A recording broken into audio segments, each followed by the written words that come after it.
Students, today we start third chapter from part second, that is life processes in living organism part 2. यापूर्वी विद्यार्थी मित्रांनो आपण part first म्हणजे life process in living organism part first हे प्रकरण पाहिलं आणि या प्रकरणामध्ये आपण कशाची माहिती घेतली? रेस्पिरेशन और हाऊ एनर्जी इज प्रोड्यूस्ड. त्याचबरोबर two types of cell division, that is mitosis and meiosis. Now in part second we are getting information about reproduction. या दुसऱ्या भागामध्ये life process in living organism part 2 मध्ये आपण reproduction प्रजनन प्रक्रियेबद्दल माहिती घेणार आहोत.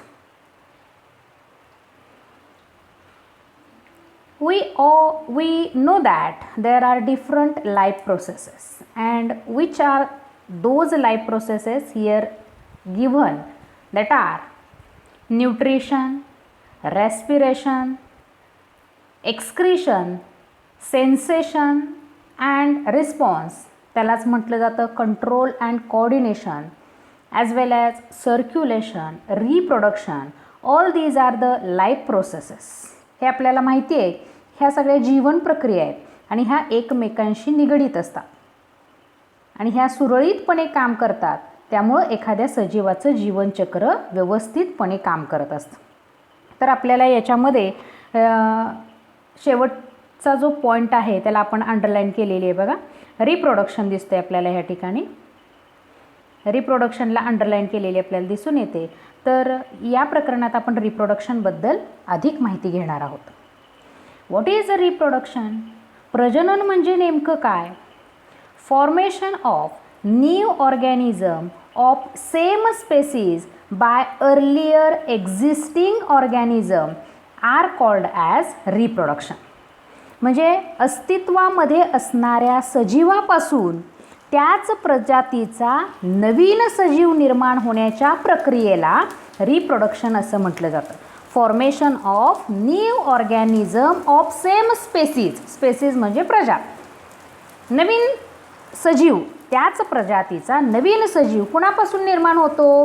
Bye earlier existing organism. त्याच प्रजातीचा जो अस्तित्वामध्ये असणारा सजीव आहे त्याच्यापासून जो नवीन सजीव निर्माण होतो that is called as reproduction. Reproduction occurs mainly by two methods. ही जी प्रजनन प्रक्रिया आहे ही दोन पद्धतींमध्ये आहे. Those two methods are asexual reproduction and sexual reproduction. हे जे प्रजनन आहे हे दोन प्रकारे घडून येतं. एक असेक्शुअल, त्याला आपण म्हणतो अलैंगिक प्रजनन, and second is sexual reproduction, त्याला म्हणतो आपण लैंगिक प्रजनन. म्हणजे प्रजनन दोन पद्धतीनं होतं. One is asexual and another is sexual reproduction. Now we are getting information about asexual reproduction. What is asexual reproduction? A process of formation of new organism by an organism of gametes is called as asexual reproduction. आता या ठिकाणी थोडीशी slide आपल्याला cut झालेली दिसून येते बाळांनो.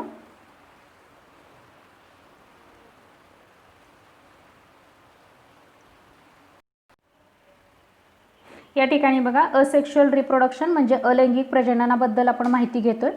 Process of formation of new organism. Reproduction आहे म्हणजे सजीव नवीन निर्माण झाला. तो कसा निर्माण झाला? By an organism of same species without involvement of gametes is called as asexual reproduction. कोणती गोष्ट या ठिकाणी असेक्शुअलमध्ये महत्त्वाची आहे बघा? Without formation of gamete.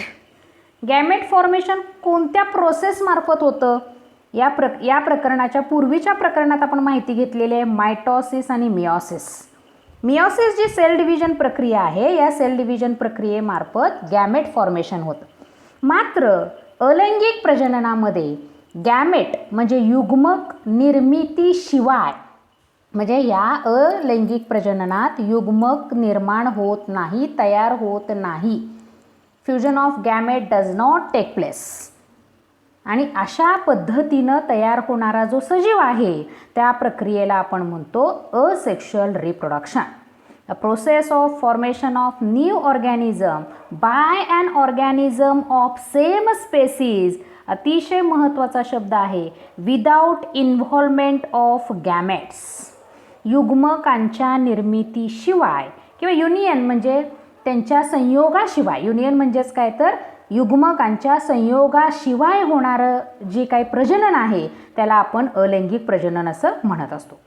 The new organism has exact genetic similarity with the reproducing organism. ज्या अर्थी या ठिकाणी दोन युग्मक एकत्र येत नाहीत, गॅमेट्स जनुक एकत्र येत नाहीत, त्या अर्थी नवीन जो सजीव निर्माण झालेला आहे तो एक्झॅक्टली पॅरेंटसारखाच सिमिलर असतो, म्हणजे जिनॅटिकली तो पॅरेंटसारखाच असतो. दिस इज युनिपॅरेंटल रिप्रोडक्शन. अतिशय महत्त्वाचं. This is uniparental reproduction and it occurs by mitotic cell division. युनिपॅरेंटल म्हणजे असेक्शुअल रिप्रोडक्शनमध्ये केवळ एकच पॅरेंट असतो, एकच जनक असतो आणि त्यामुळं त्याच्यामध्ये जिनॅटिक व्हेरिएशन अजिबात आपल्याला दिसून येत नाही.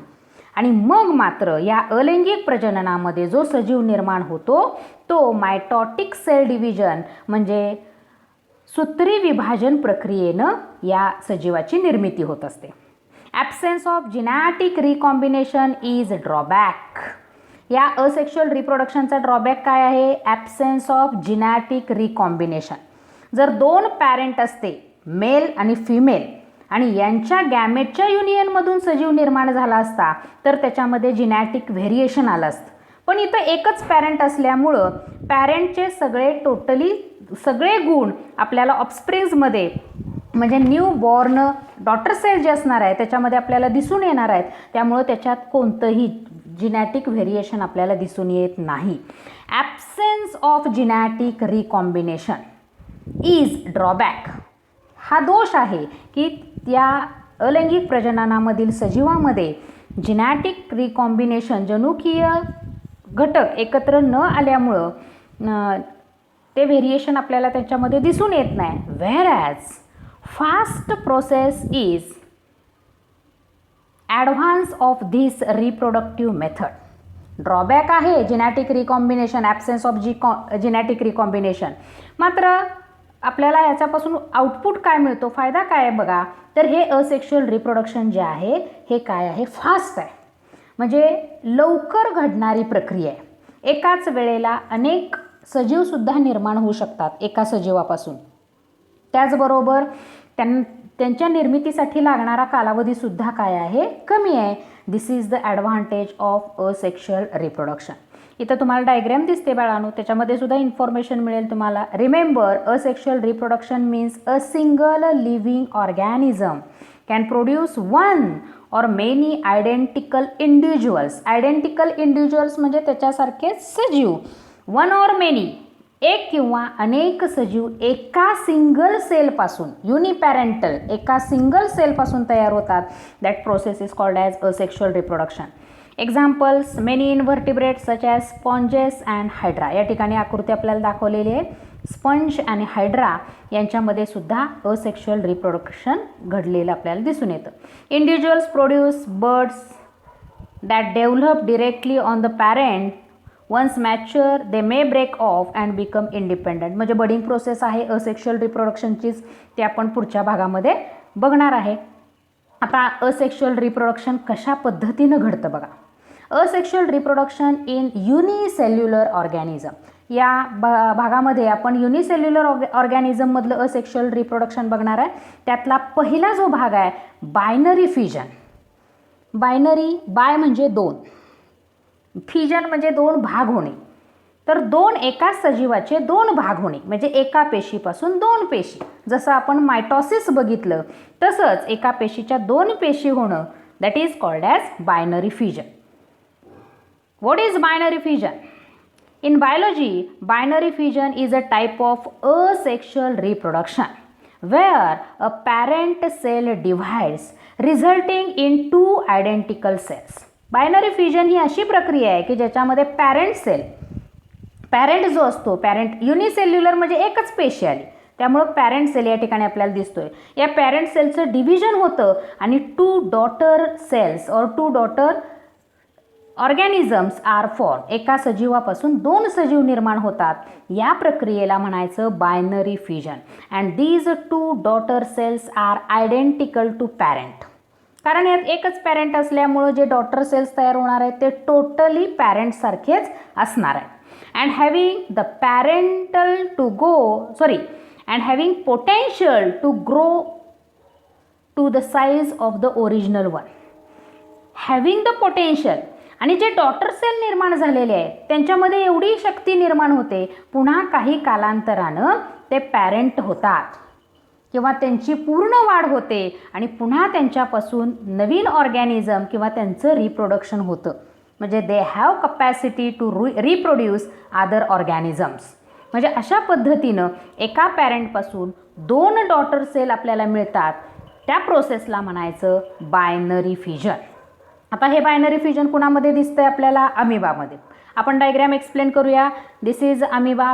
त्याला आपण म्हणणार पॅरेंटल अमिबा. तो एक अमिबा आहे, सिंगल सेल आहे, कारण आपण युनिसेल्युलर ऑर्गॅनिझममधलं असेक्शुअल रिप्रोडक्शन बघतोय, त्यामुळे ती सिंगल सेल आहे. मग त्याचं बायनरी फ्युजन होत असताना नेमकं काय होतं? सेकंड डायग्रॅम बघा. Nucleus डिव्हाइड्स.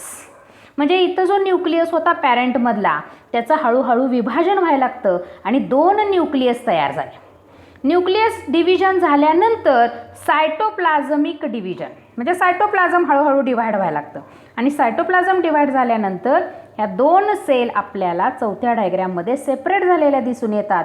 This means 2 daughter cells are formed from single parent amoeba. This process is called as binary fusion.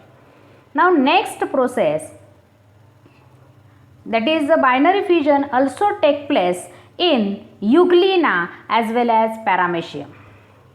या ठिकाणी ही आपल्याला डायग्रॅम दिसते बाळांनो युग्लिनाची. दिस इज अ पॅरेंटल युग्लिना. हे पॅरेंटल युग्लिना आहे. जसं अमिबामध्ये न्यूक्लियसचं डिव्हिजन झालं तसं इथं आपल्याला न्यूक्लियसचं डिव्हिजन होताना दिसून येते. म्हणजे न्यूक्लियस डिव्हाइड झाला.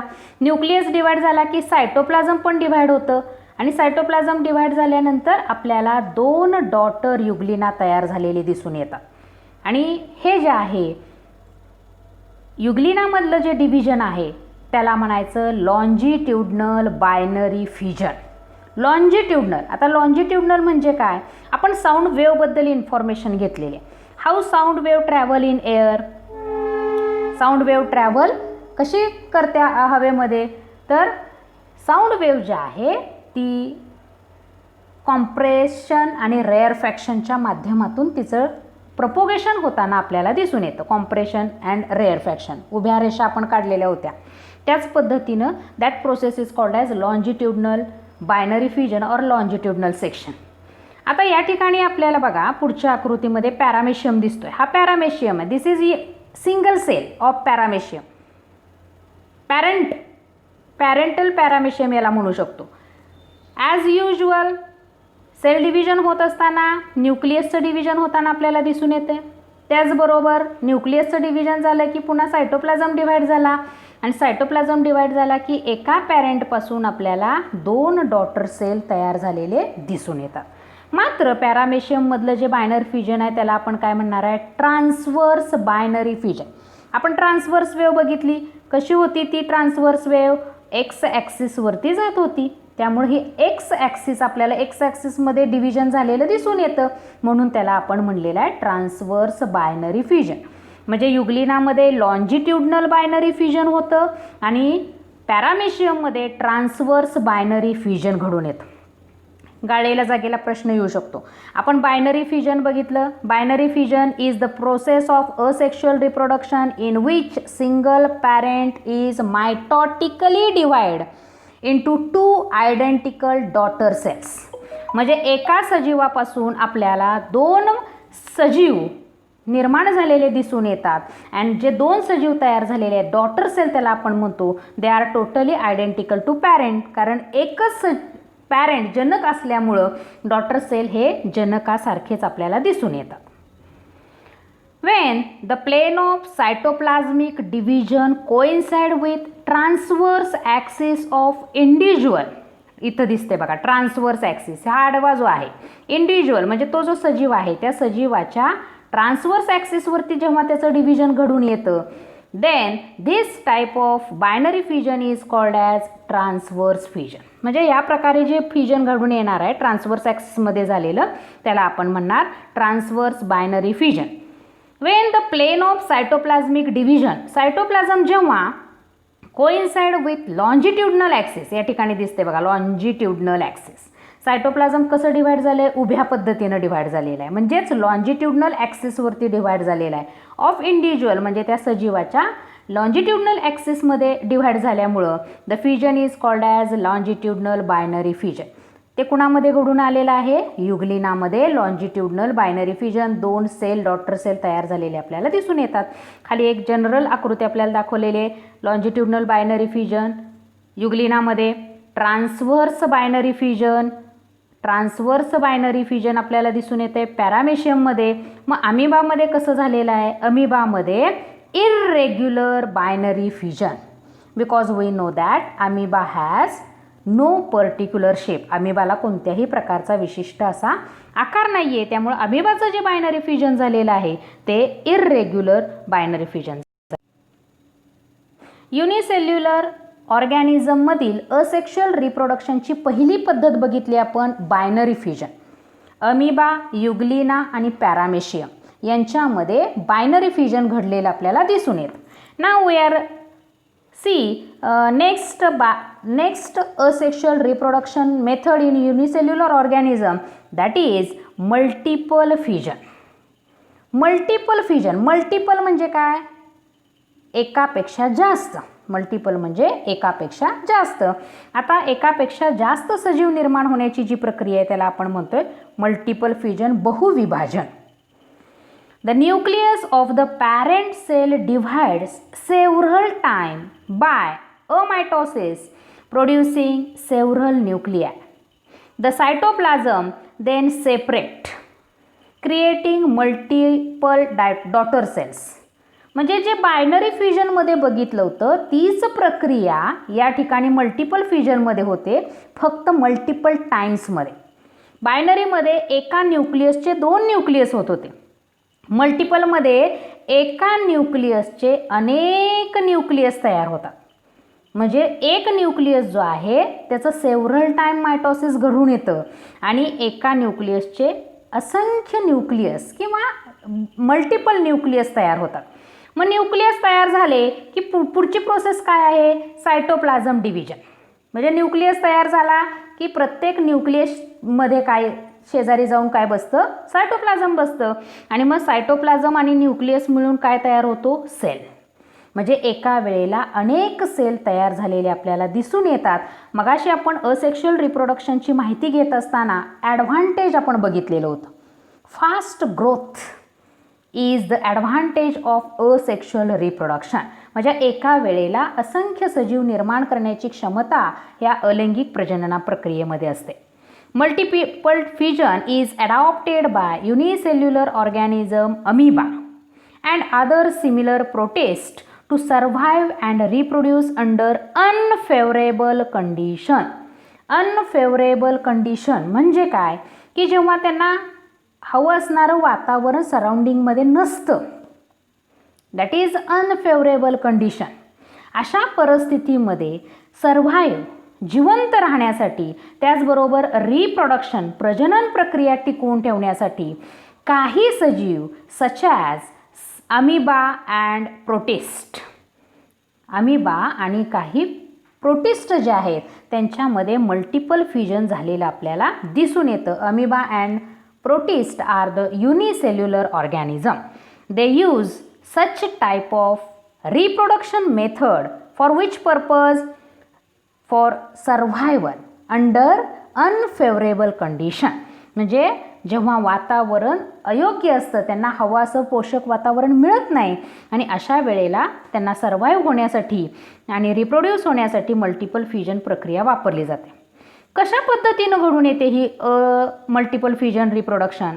In this process nucleus divides repeatedly to produce large number of nuclei. म्हणजे एक जो न्यूक्लियस आहे रिपीटेडली त्याचं डिव्हिजन होतं. डिव्हिजन म्हणजे काय? एकाचे 2 भाग, 2चे पुन्हा 4 भाग, म्हणजे रिपीटेड असे प्रत्येक न्यूक्लियस डिव्हाइड होतात आणि एकापासून बरेच न्यूक्लियस आपल्याला तयार झालेले दिसून येतात. त्या न्यूक्लियसला म्हणणार आपण daughter nuclei. In this process, nucleus divides repeatedly to produce large number of nuclei when the conditions are unfavorable. Amoeba withdraw its pseudopodia and become almost round. म्हणजे काय बघा, जेव्हा कंडिशन अनफेवरेबल असते, म्हणजे अमिबाला वातावरण पोषक मिळत नाही, तेव्हा अमिबा त्याचा सुडोपोडिया म्हणजे काय? आउटरमोस्ट ऑर्बिट ऑफ अमिबा, त्याला आपण मराठीमध्ये छद्मपाद असं म्हणतो. तर हे जे सुडोपोडिया आहे, हे सुडोपोडिया अमिबा काय करतो? विथड्रॉ करतो आणि त्याच्यापासून एक सिस्ट, इथं या ठिकाणी शब्द आला आहे बघा, सिस्ट. सिस्टला मराठीमध्ये पुटी असं म्हटलं जातं. म्हणजे अमिबा स्वतःभोवती एक संरक्षक कवच निर्माण करतो ड्युरिंग अनफेवरेबल कंडिशन, आणि त्याच कवचाला, त्या मेम्ब्रेनला काय म्हणलं जातं? सिस्ट, पुटी असं म्हटलं जातं. Cyst breaks open on arrival of favorable conditions and many amoebae are released. म्हणजे काय झालं? जेव्हा अनफेवरेबल कंडिशन होती तेव्हा अमिबानं सुडोपोडियापासून सिस्ट फॉर्म केलं. सिस्ट फॉर्म झाल्यानंतर न्यूक्लियस जो होता त्या न्यूक्लियसचं मल्टिपल डिव्हिजन झालं आणि मेनी न्यूक्लियाय फॉर्म झाले. मेनी न्यूक्लियापासून सायटोप्लाझ्मिक डिव्हिजन होईल आणि मेनी सेल्स आर फॉर्म. आणि जेव्हा फेवरेबल कंडिशन होते, ड्युरिंग फेवरेबल कंडिशन म्हणजे त्याला आवश्यक वातावरण निर्मिती होते, तेव्हा सिस्ट बस्ट म्हणजे हे जे कवच आहे ते फुटलेलं आपल्याला दिसून येतं. ही पुटी फुटते आणि पुटी निघून गेल्यानंतर आतमध्ये ज्या डॉटर सेल तयार झालेल्या आहेत त्या काय होतात? बाहेर पडतात वातावरणामध्ये. म्हणजे एका सजीवापासून many cells are form. This process is called as multiple fusion. आणि मल्टिपल फ्युजन आपल्याला अमिबामध्ये दिसतं, त्याचबरोबर अमिबामध्ये आपल्याला बायनरी फ्युजनसुद्धा झालेलं दिसून येतं. Last process of unicellular organism reproduction, asexual reproduction, that is budding. Bud म्हणजे कलिका, बडिंग म्हणजे कलिकायन. What is budding? बडिंग म्हणजे नेमकं काय?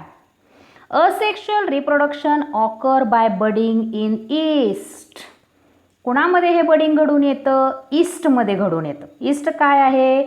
युनिसेल्युलर फंगस, एक प्रकारची ती फंगस आहे. Yeast cells produce 2 daughter nuclei by mitotic division so as to reproduce by budding. This yeast is called as parent cell. या ठिकाणी आपल्याला आकृती दिसते. Yeast cell that is parent. म्हणजे ईस्ट जे आहे किण्व ते काय करतं की स्वतःपासून 2 सजीव, आतापर्यंत आपण बघितलेलं आहे की 2 सजीव निर्माण करतं, डॉटर सेल्स निर्माण करतं.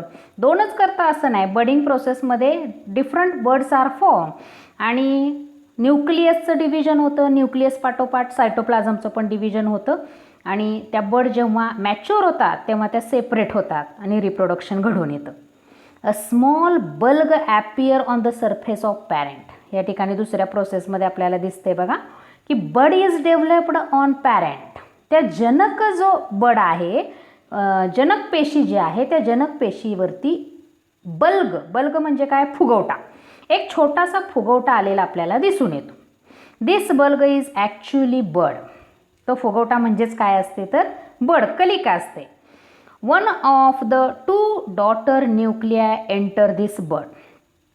या बडमध्ये एक न्यूक्लियस त्या बडमध्ये जाऊन प्रवेश करतो. After sufficient growth, birds separate from the parent cell and start to live independently as a daughter yeast cell.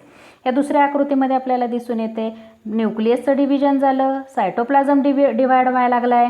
या ठिकाणी मल्टिपल बर्ड्स तयार झालेले दिसून येतात आणि जेव्हा या बर्ड मॅच्युअर होतात दे सेपरेट फ्रॉम पॅरेंट. पॅरेंटपासून त्या सेपरेट होतात and they live as a single cell individually. मग त्या स्वतंत्रपणे स्वतःचं आयुष्य जगू शकतात. In this way asexual reproduction in unicellular organism take place. अशा पद्धतीनं एकपेशीय सजीवांमध्ये अलैंगिक प्रजनन घडून येतं. एक आपण बघितलं binary fusion, amoeba, euglena, paramecium. अमिबामध्ये इर्रेग्युलर बायनरी फ्युजन, पॅरामेशियममध्ये ट्रान्सवर्स बायनरी फ्युजन, युग्लिनामध्ये लॉन्जिट्युडनल बायनरी फ्युजन. त्याच्यानंतर आपण युनिसेल्युलर ऑर्गॅनिझमची असेक्शुअल दुसरी मेथड बघितली मल्टिपल फ्युजन आणि तिसरी प्रोसेस बघितली budding. These are the 3 processes of asexual reproduction in only unicellular organism.